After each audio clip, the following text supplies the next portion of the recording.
Pancasila dalam kajian sejarah bangsa Indonesia. Perkenalkan, nama saya Ratna Febrianti dengan NIM K7325051. Coba bayangkan kalau Indonesia tidak punya dasar negara.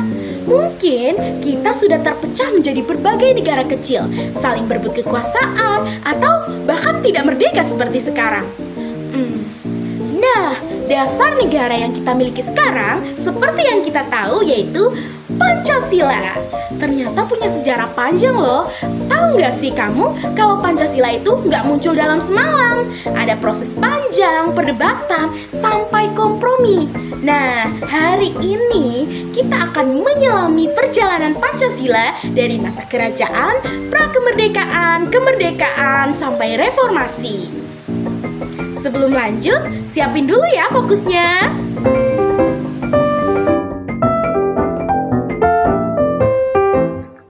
Lebih lanjutnya, kita akan membahas tentang yang pertama, Pancasila era prakemerdekaan. Yang kedua, Pancasila era kemerdekaan.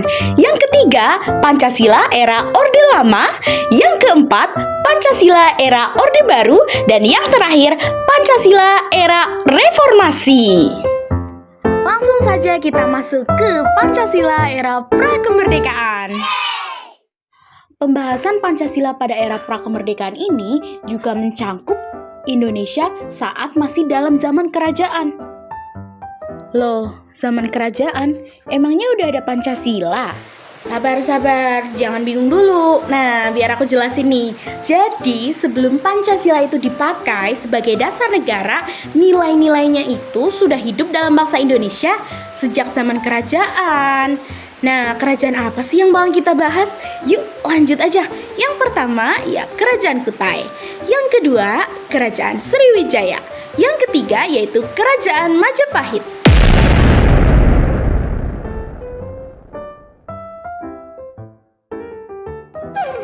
Kita ambil contoh dari Kerajaan Kutai memiliki prasasti Yupa yang menggambarkan upacara keagamaan. Nah, kalau yang ini kira-kira nilainya apa nih teman-teman? Yeay, betul banget jawabannya nilai keagamaan. Kalau di Sriwijaya sendiri menjadi pusat pembelajaran Buddha yang menjalin hubungan internasional. Hal ini memiliki nilai persatuan dan juga kemanusiaan. Nah, kalau Majapahit sendiri itu dengan Sumpah Palapanya dan semboyan Bhinneka Tunggal Ika. Berbeda-beda tetapi tetap satu jiwa, yang juga menjadi semboyan negeri kita tercinta. Kira-kira kalau teman-teman hidup di zaman kerajaan bakal ngamalin nilai Pancasila nggak ya? Masih era prakemerdekaan nih, kita bakalan bahas BPUPKI. Jadi, saat Jepang melemah, pada tahun 1945 dibentuklah BPUPKI untuk mempersiapkan kemerdekaan. Nah, di BPUPKI ini ada 3 tokoh yang mengusulkan rancangan Pancasila. Yuk kenalan sama mereka. Yang pertama adalah usulan Pancasila menurut Muhammad Yamin. 1. Peri kebangsaan. 2. Peri kemanusiaan. 3. Peri ketuhanan. 4. Peri kerakyatan. 5. Kesejahteraan rakyat. Penjelasan lengkapnya seperti ini. Peri kebangsaan berhubungan dengan nasionalisme atau tradisi berbangsa Indonesia. Peri kemanusiaan menekankan pentingnya menjunjung tinggi martabat setiap individu dan hak asasi manusia. Peri ketuhanan menegaskan bahwa Indonesia berdasarkan ketuhanan yang Maha Esa. Peri kerakyatan mengacu pada permusyawaratan dan perwakilan rakyat yang menurut Muhammad Yamin merupakan sifat asli nenek moyang bangsa Indonesia. Dan yang terakhir, kesejahteraan rakyat bertujuan untuk mewujudkan keadilan sosial bagi seluruh rakyat Indonesia. Selanjutnya, menurut Profesor Supomo, yang pertama, ketuhanan yang Maha Esa, 2. Kebangsaan, 3. Persatuan, 4. Kerakyatan, 5. Keadilan sosial. Lebih jelasnya lagi, persatuan berarti negara kuat jika seluruh rakyat bersatu, bukan karena dominasi mayoritas. Kekeluargaan, negara dipandang sebagai keluarga besar yang dijalankan dengan gotong royong. Keseimbangan lahir batin, menjaga harmoni antara kebutuhan materi dan spiritual. Musyawarah, keputusan diambil melalui musyawarah dan perwakilan golongan. Dan yang terakhir, keadilan rakyat, Pemimpin wajib adil dan mengutamakan kesejahteraan seluruh rakyat.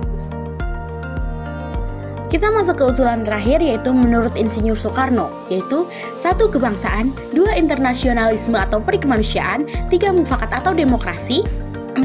Kesejahteraan sosial, dan yang kelima ketuhanan yang berkebudayaan.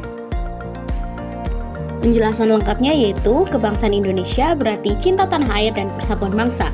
Internasionalisme atau perikemanusiaan berarti menghargai sesama manusia dan bekerja sama dengan bangsa lain. Mufakat atau demokrasi berarti keputusan diambil lewat musyawarah. Kesejahteraan sosial berarti negara menjamin kemakmuran rakyat. Dan yang terakhir, ketuhanan yang berkebudayaan berarti beragama dengan sikap saling menghormati.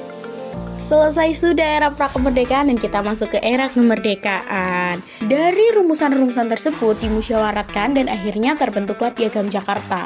Namun ternyata Piagam Jakarta ini masih belum finish nih.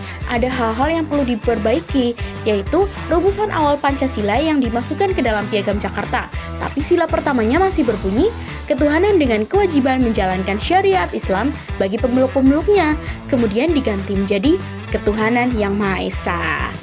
Oke, sekarang mari kita baca bersama-sama. Pancasila, ketuhanan yang Maha Esa, kemanusiaan yang adil dan beradab, persatuan Indonesia, kerakyatan yang dipimpin oleh hikmat kebijaksanaan dalam permusyawaratan perwakilan, keadilan sosial bagi seluruh rakyat Indonesia. Yeay, sekarang kita masuk ke era selanjutnya, yaitu era adalah sebutan untuk masa pemerintahan Presiden Soekarno sejak proklamasi 17 Agustus 1945 hingga berakhirnya kekuasaan beliau pada 1966.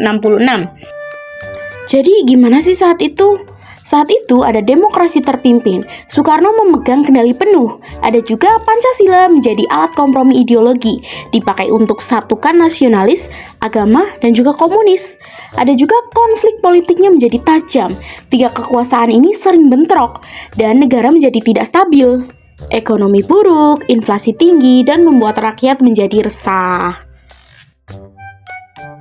Kira-kira gimana ya kalau kita hidup di zaman itu?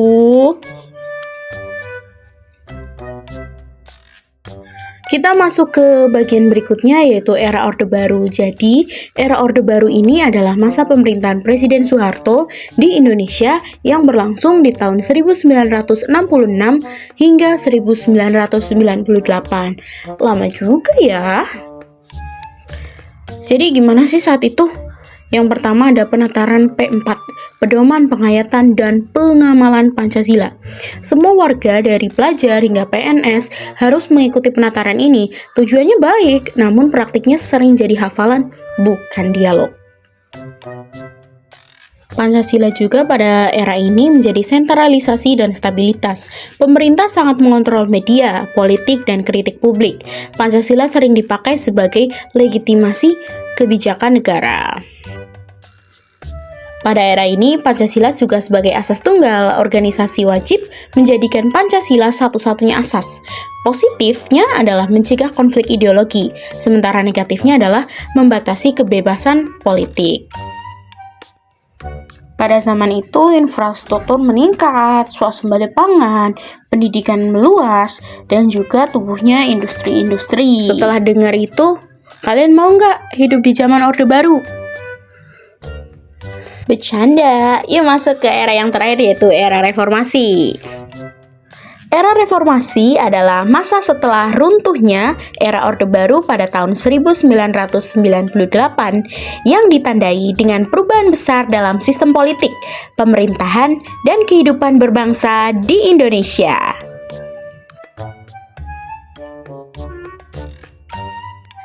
Semenjak adanya era reformasi, demokrasi menjadi lebih terbuka, pers bebas, dan pendidikan Pancasila diajarkan kembali tanpa adanya indoktrinisasi.